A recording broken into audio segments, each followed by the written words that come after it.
Hello and welcome to my weekly video blog, and today on A.Vogel Talks Menopause I'm going to be talking about 6 ways to protect your bones during the menopause.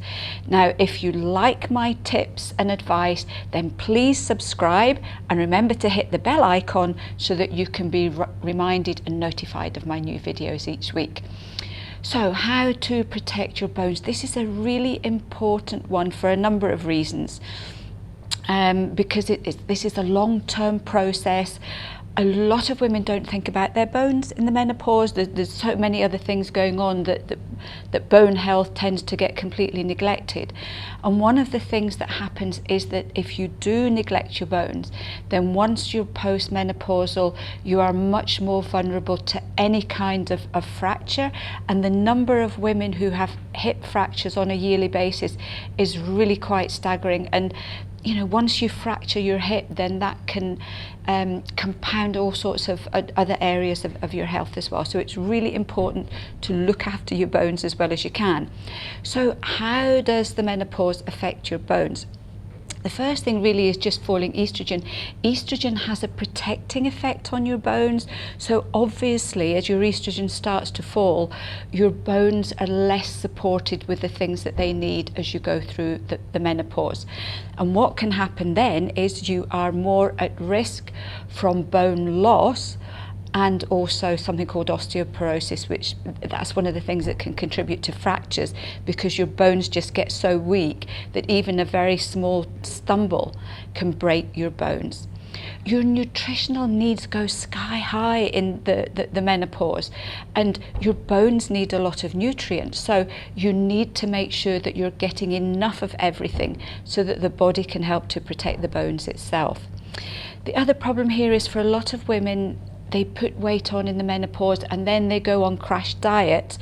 They go on really low calorie diets, and that's going to cause problems with the bones as well. If you're restricting your nutritional intake, then that can affect the bones as well, and again that can be a contributory factor for things like bone loss and osteoporosis too.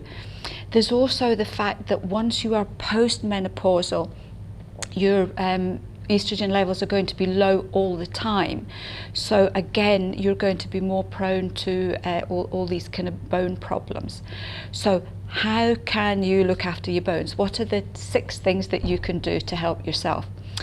So we need to increase our nutritional intake to help to keep our bones strong and healthy and stable.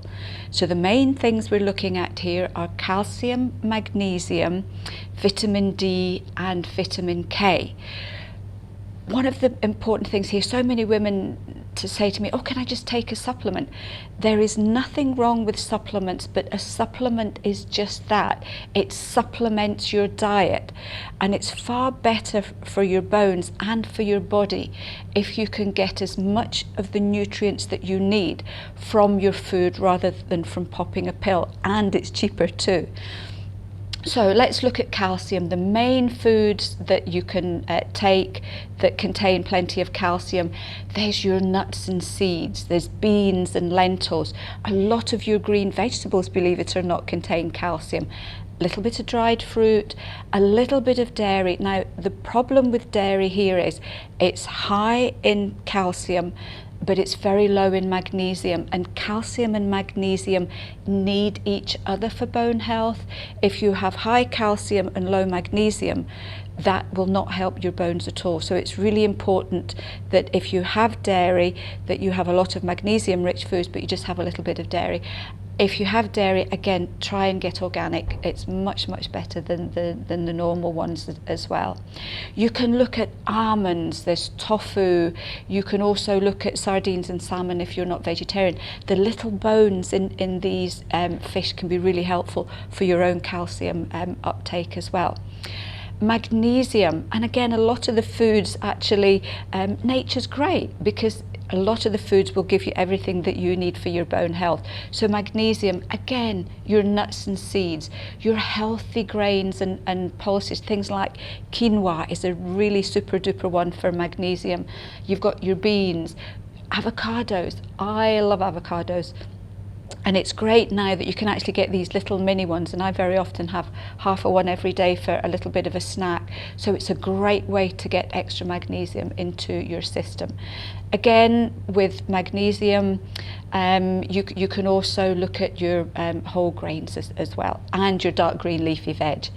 Vitamin D, there's not a lot of foods that contain vitamin D, so this is why it's so important that everybody gets out into a little bit of sunlight on a regular basis to help your body to produce vitamin D in the skin. The foods that will contain a little bit, things like mushrooms, which I think seems to be quite a bit of a surprise.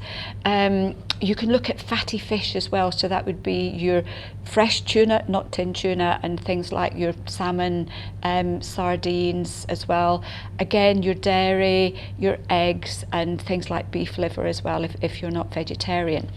Vitamin K, again, it's your greens, your Brussels sprouts, cabbage, broccoli, cauliflower, fish, meat and eggs. So as I said before, a lot of the foods that you need to have all these are actually foods that contain a lot of them together. So putting these into your diet will go a long way to helping to support your bone health. So number 2, you need to support your digestion. It's no good taking foods that are high in things like calcium and magnesium if your digestion is poor, because your digestion has to work well in order to extract these vitamins and minerals from the food that you're eating. So if you have any digestive problems, especially stomach problems, then you really need to address that as well. And one of the important things here, so many women end up with digestive problems because of falling estrogen. They go to the doctor, it's not linked to the menopause, and they will get prescribed drugs called PPIs. One of the issues with these drugs is that they suppress stomach acid, and that can, especially over time, interfere with your absorption of calcium and magnesium. So if you've been on any of these stomach medications for a while, then it is a good idea just to discuss what's happening with your doctor, just to make sure that it's not something you need to be on all the time. You need to balance the hormones. So if it's appropriate, you could look at our menopause support. There's also herbs such as black cohosh as well that can be very beneficial. If you're helping to balance estrogen, then that's going to help to protect your bones too. We're looking at exercise. Weight-bearing exercise is vital for the whole process of building up the bones and keeping calcium in the bones to keep them strong and healthy. So we're looking at things like walking. Dancing is an absolutely fabulous exercise. It's probably one of the most fun ones, and that's a great one for your bones. You're looking at games such as tennis can be very, very good for this as well. You can look at hiking. Even just a 15-minute brisk walk a day is going to be helpful for your bones. And do the balance exercises on a regular basis, because one of the other reasons that so many women have hip fractures is that these are caused by them losing their balance. Just something as simple as losing a balance, you can fall over and that can result in hip fractures. So practicing a little bit of balancing on one foot and the other. I do it if I'm at the photocopier waiting for something, I'll stand there on one leg and the other. And just doing that regularly can make a huge difference to your balance, which tends to deteriorate as you get older as well. You need to manage your stress. This is really important. We're all stressed going through the menopause. It's one of the true facts of the menopause is that it's going to cause stress. It's going to impact on your nervous function. The problem with stress is if you're getting it every single day, this produces acidic chemicals that can interfere with bone health, and you produce something called cortisol, and it's known that cortisol can actually block the uptake of calcium. So it's really important to manage stress to keep your bones healthy, which seems a strange link, but you know, it's just one of these things in the menopause. Look at foods to avoid. There are foods that again will be detrimental to your bone health. So things like caffeine, if I can remember correctly, it interferes or it speeds up calcium loss from your bones. Alcohol blocks the absorption of calcium to your bones. Smoking, if you smoke, especially if you've smoked for a long time, first of all, a lot of women who smoke will have an earlier menopause. Therefore, you will have less estrogen in your system for longer, and that's going to possibly cause problems with your bones as well. And high salt foods, they will impact on your bones too.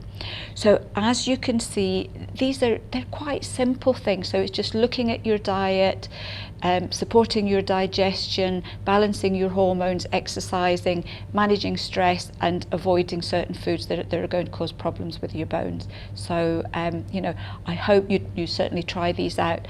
The other thing to be aware of is HRT and bone health. HRT, because it's giving you the estrogen, will have a protective effect on your bones, which is great. The problem lies in that some studies show that once you come off HRT, after a number of years, the benefits that you got from the HRT will decrease. And a lot of women think that because HRT is protecting their bones, they don't put a lot of effort into keeping their bones healthy whilst they're on HRT. So for those of you who are on HRT, it's just as important for you to look after your bones now as it is for all those of you who are not on HRT. And that can make quite a lot of difference the other end of the menopause when you're coming off the HRT. It can also be, medication can interfere with your bone health as well. So if you're on any long-term medication, then just double check the patient information leaflet to see if bone loss is a specific side effect. And if it is, obviously just discuss this with your doctor. Once you are through the menopause, these whole things still apply. So it's important through the menopause to take care of your bones, but also to do it post-menopause, because your estrogen level is going to be continually low at that point. So you need to put that little bit more effort into it as well. I hope you found this one helpful. If any of you have any tips on this, then please do let us know, and I will look forward to seeing you next week for another edition of A.Vogel Talks Menopause.